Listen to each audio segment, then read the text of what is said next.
नाजरीन, आपण बघत आहोत आपलो कोकणी न्यूज मी हाय आपलो होस्ट मुक्तार सुर्वे। सगळ्यात पहिले ह्या खाकसारचो आपल्या सगळ्या व्ह्यूअरच्या खिदमतला खुलूस भरो आदाब आणि अस्सलाम वालेकुम रहमतुल्लाह बरकातुह। नाजरीन, आपण हमेशा आपल्या ह्या चॅनलच्या मार्फत आपल्या समाजचं, आपल्या सोसायटीचं काही इश्यू असतात त्याला हमेशा आवाज द्यायची कोशिश करता।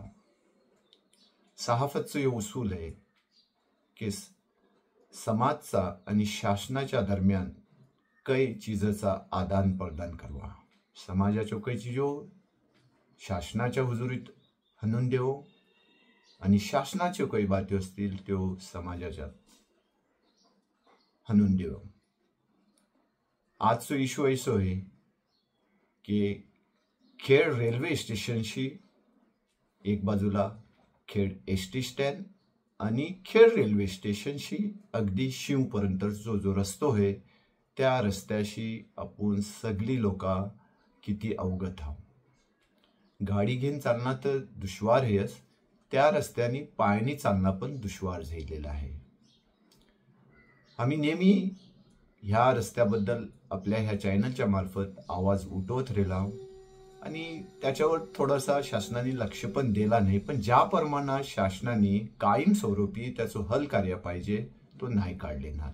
आता परत आम्ही ह्याच इश्यूवर तुमची आवाज बनून शासनापर्यंत पोहोचवायची कोशिश केली आहोत। पेश आहे आजचो ह्यो रिपोर्ट आणि आम जनताच्या दिलची आवाज की खरोखर जनता किती ह्यापासून सतपलेली आहे आणि काय चाहते। भोसत्या जलाच्या मूल्याचं एक समाजसेवक, सामाजिक खिदमतगार अनवर दादरकर यांनी जाग्यावर ती आपली व्यथा पेश केलेला। बघूया आजचो ह्यो रिपोर्ट। हो, सबस्क्राईब करूया विसरू नको आपलो ह्यो चॅनल। थँक्स।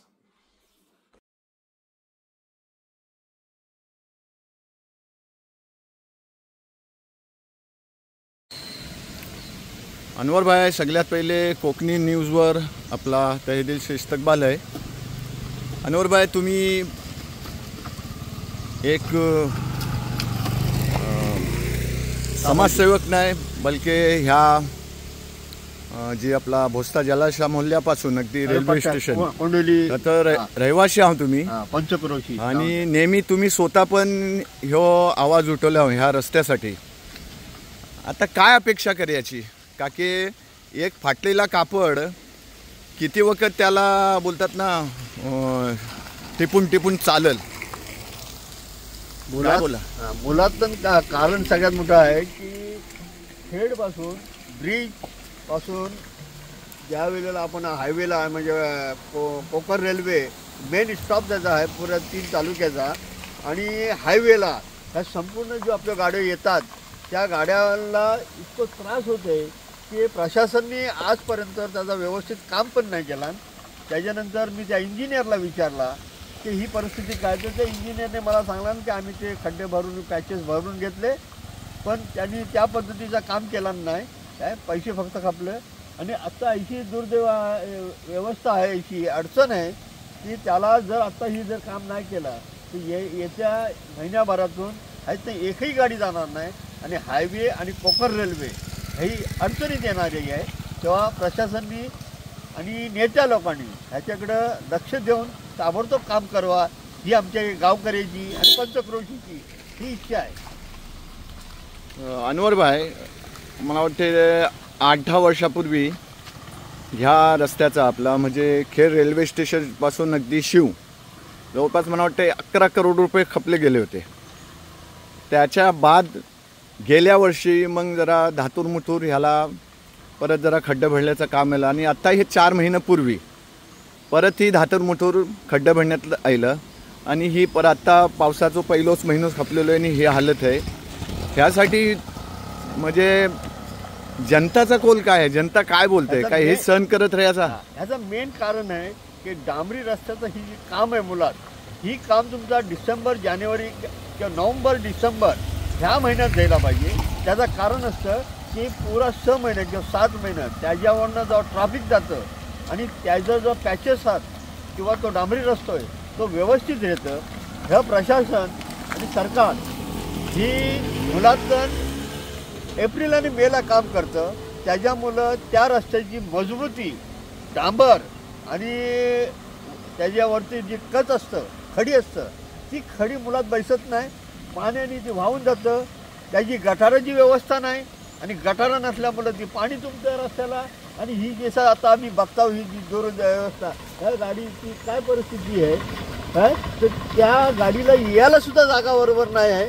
तर ह्याचा जिम्मेदारच प्रशासन असतं सरकार असतं आणि त्यामुळे ही दुर्दैव आहे. पण आता आमची विनंती आहे सरकारला प्रशासनाला की ह्यांनी त्याच्यावर लक्ष टाकून ह्या महिन्याभरातून त्या खड्डा पोहोचवण्याची कॉन्क्रीट तरी टाकून आम्हाला व्यवस्थित जाण्या येण्याची सोय करावी ही आमची इच्छा आहे.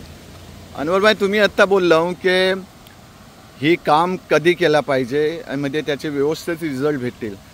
आता शासनाचे जे इंजिनियर आहेत लाखो रुपये सॅलरी घेतात काय त्यांना ह्यांचा भान आहे की नाही की त्याला नॉलेज नाही. काय बोलाल तुम्ही कशामुळे ही लापरवाही? जिल्हा परिषदच्या एका डेप्युटी इंजिनियरला ज्या वेळेला बोललं की तुमचं मूळ गाव कुठलं हो तर ते बोलले मी मराठवाड्यातला. तर मराठवाडा आणि कोकण पावसाच्या दृष्टिकोनातून एवढा फरक पडतो की तिथे मुळात पाऊस लागत नाही. त्यामुळे तिथे काम जूनमध्ये असो जुलैमध्ये ते चालतं. पण कोकणामध्ये हे मार्चच्या नंतर काम चालत नाही. हे प्रशासनाला पण माहिती आहे इंजिनियरला पण माहिती आहे. तरीसुद्धा ते त्यांचं ते म्हणतात की आम्हाला ते काम मार्चच्या नंतर येतं. तर मार्चच्या नंतर येऊन कामच्या ह्या कामाची ही परिस्थिती आहे. म्हणजे ह्या गाड्या बघा तुम्ही ह्या रिक्षावाल्याची व्यवस्था बघा हा कसा जातोय हा धक्का मारतोय जातोय तो हे पाईप सुद्धा जाऊ शकत नाही त्या ह्याच्यातून. काय व्यवस्था आहे आमची? तर हे शासनाने लक्ष द्यावं आणि ताबडतोब काम करून घ्यावं. मग आता पुढचा तुमचा काय स्टेप असेल? पुढचं स्टेप आमचं हे आहे की हे व्हिडिओ तरी बघितल्यानंतर शासनाने त्याच्यावरती अंमलबजावणी करावं किंवा आम्ही त्याचं आंदोलन करू आता ह्या 15 दिवसात आणि आम्ही एकही गाडी जाऊन देणार नाही ह्याच्या पुढे. आम्ही तिथे रस्ता रोको आंदोलन ब्रिजच्या वरती करू आणि त्या शासनाला आम्ही त्याचं निवेदन देऊ की त्यांनी ताबडतोब त्याच्यावर लक्ष द्यावं आणि त्याची काळजी घ्यावी ही नम्र विनंती. आणि विटंबना ह्या सगळ्या गोष्टीची आहे की ही परिस्थिती आमची एवढी बिकट आहे तर त्यांनी त्याच्यावर लक्ष द्यावं. गरज आहे हा या गोष्टीची गरज आहे. थँक्यू. दाबला आत्ता जी आपण व्यथा ऐकली हो ती फक्त अनवरभाईची नाही ही सगळ्या माणसाची आहे जी की चाहे ती आपल्या हात भोसल्यात असो खेळला असो किंवा मुंबईशी येणारा असो किंवा परदेशातून येणारा असो. आणि वारंवार आम्ही हो आवाज उठवत आयला आहो की माणूस मुंबईशी खेडपर्यंत येतो जितका ठकत नाही जितका रेल्वे स्टेशन थंयनं खेड एस टी स्टँडपर्यंत याला त्याची जी हालत होतं. आणि ह्यातला एकच कारण दिसतंय की शासन आपला दौरा जागरूक नाही किंवा आपल्याला आपली सहनशक्ती जास्ती आहे.